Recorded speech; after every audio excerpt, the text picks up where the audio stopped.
On the 17th floor of the San Lorenzo building, window 17B, Clara sat every night at 10 o'clock with a cup of chamomile tea that always cooled untouched. It wasn't superstition, it was necessity. The city hypnotized her. The nervous lights of the buildings, the yellow taxis snaking like golden insects through asphalt veins, the constant hum rising from the street to form a kind of urban lullaby. That autumn night, cold wind slipped through the half-open window. Clara wore her faded gray flannel pajamas, her hair in a messy bun, her feet on a wobbly chair inherited from her grandmother. In front of her sat her red notebook from college, filled with unfinished stories. But that night she wasn't watching the city. She was watching window 17C, directly across. The black curtains were open as always, but something was different. The man with the camera wasn't setting up his equipment. He stood completely still, his back to her, staring intently into the street darkness. His silhouette cut sharply against the warm lamplight inside cast a long, sharp shadow across his wall. At exactly 10:15, like clockwork, the flash fired. Not once, but 3 times in rapid succession. Quick. Clara blinked, momentarily blinded. When her vision cleared, he was gone from the window. The curtains remained open, but the room looked empty. Clara felt a chill. What did he photograph this time? She wondered. For weeks she had watched his ritual. Tripod by the window, long lens, single flash at 10:15. But she'd never seen him so still. So focused. So strange. In window 17C, Martine put away the camera with trembling hands. The LCD screen showed the last shot, a blurry figure moving fast through the alley behind the building. It wasn't the first time he'd seen it. For weeks, that shadow had appeared in his night photos. Always in the same place. Always at the same time. Martine wasn't a professional photographer. He was a lab technician who bought the camera at a liquidation sale. He photographed the city out of boredom, curiosity. But for a month now, something obsessed him. The alley shadow. That night the shadow was closer to the buildings. Almost climbing. Martine looked at the screen again. In the background of the photo, barely visible among the neon lights, he recognized something that froze his blood. Window 17B. The tea girl was in his frame. For months, without knowing it, their lives intertwined in an unsettling pattern. Clara began noticing details she previously ignored. Mondays, he never appeared. Tuesdays, he placed 3 candles on the sill. Fridays, the flash was brighter, almost violent. Without realizing it, she started timing him. If she arrived before 10, she checked her watch. If she arrived late, she felt strangely empty. One night she wrote in her red notebook, "It's not normal for someone to photograph the street every night with such precision. What is he looking for? Why always the same time?" She closed the notebook quickly. She felt ridiculous, but she couldn't stop looking. Martine, meanwhile, developed rituals to avoid thinking about the shadow. Thursdays he photographed upward toward the rooftops. Saturdays he used infrared filter. But the shadow always returned. Always in the alley. Always getting closer. Fate, which had been playing with them like a cat with mice, decided to intervene on a Tuesday during a torrential downpour. Clara had an epic fight with her editor. "Your stories are boring," the woman yelled at her.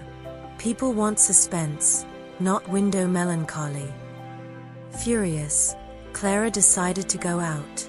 She grabbed the bathroom trash bag, though it only had 2 napkins inside. "I need air," she thought. She took the emergency stairs instead of the elevator, something she never did. On the street, the rain soaked her instantly. She ran toward the corner dumpster, cursing her editor, the city, her life. At that exact moment, Martine was leaving the building across the street. He decided to follow the shadow that night. He carried the camera around his neck, heart pounding. The rain made everything difficult, but he saw movement in the alley. A hunched figure. He approached stealthily, camera ready. Then he saw her. Not in the alley. On the sidewalk. The tea girl. Soaked, holding a ridiculous trash bag, staring at the dumpster with utter defeat. She saw him first. The camera hanging. Wet hair plastered to his forehead. The same blue shirt from the window nights. He raised the camera instinctively. The flash fired 3 times. Quick. Clara stepped back. Are you photographing me? Martine lowered the camera, embarrassed. No. There's someone in the alley. I've been following it for weeks. She looked toward the darkness.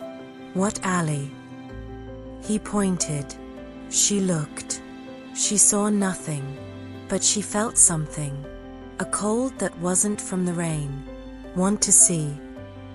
Martine asked, surprised by his own boldness. Clara hesitated. She was soaked, furious, exhausted. But something in his eyes, something in the triple flash, made her nod. They walked together through the alley. Rain pounded their shoulders. Martine showed her the photos on the camera screen. The shadow. Always the same. Always closer. This week it appeared in my last photo, he said. Right behind your window. Clara felt her stomach tighten. My window. He nodded. That's why I came out tonight. I thought it was following you. They stood silent in the rain, looking at the photos. The shadow had human shape. Too human. Suddenly, Clara saw something on the screen Martine hadn't noticed. In the corner of the photo, barely visible among the raindrops on the lens, there was another silhouette. Smaller. Behind them. Martine, she whispered. Look. He turned the camera. In the new photo he'd just taken without realizing, they stood perfectly framed under the rain. And behind them, a few meters away, 2 blurry figures watched from the alley shadows. The flash fired again. From that night on, the curtains of both windows stayed permanently closed. But it didn't matter anymore. Martine and Clara saw each other in person. They investigated together.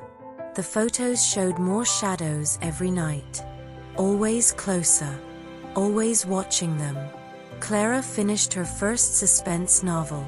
It was called The Windows That Watch Us. Her editor bought it for a fortune. Martine opened a small gallery of his alley photos. The most famous was the encounter in the rain, showing them both for the first time, with the 2 mysterious figures in the background. Years later, now married in 17C, they hung a painting opposite the window. It was oil on canvas, nighttime city view from an apartment, steaming teacup, open red notebook, camera with tripod by the window. In the background, among the neon lights, 2 barely visible blurry silhouettes. Why that painting? Clara asked one night. Martine smiled. To remember that sometimes love begins with a flash in the rain, and that some shadows never stop following you. The city kept shining below. The windows of other floors turned on and off. Someone somewhere looked upward, and the flash, in some unknown window, fired 3 times.